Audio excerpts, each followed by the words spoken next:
Set scissor-style or harpoon mole traps directly in active runways and check them daily for safe, effective control. Choose the right trap for the tunnel size and depth and place it where you can feel the thin crust of soil above an active runway collapse under light pressure.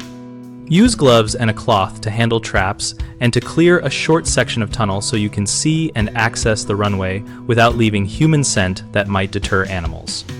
For scissor-style traps, compress and lock the springs, set the jaws just below the surface so the tunnel will channel the mole or vole into the strike zone, and backfill around the trap to hold it steady.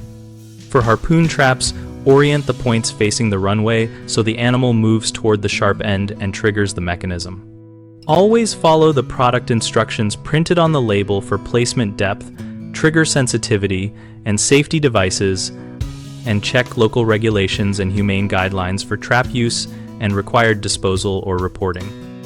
Check traps every day to remove captured animals promptly and to reset or relocate traps if you see fresh activity elsewhere. When relocating traps, mark or note successful spots and look for parallel runs or intersections where activity concentrates. Common mistakes are setting traps in inactive tunnels, which wastes effort and risks prolonged suffering. Test activity by probing or by temporarily opening short sections until you find collapse-prone runs and only set traps there. Another issue is contaminating traps with human scent or carrying oils that make animals avoid the device. Use clean gloves and a cloth and avoid touching trigger surfaces directly. A third problem is improper depth or unstable placement that causes failed strikes. Secure traps by tamping soil around them and setting them so the animal must pass through the trigger zone without side routes. And move to adjacent runs if you get repeated misses.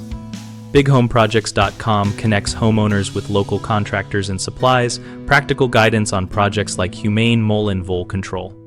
We host a discussion community where homeowners and contractors exchange experience, tips, and local advice to help choose and deploy traps safely and effectively.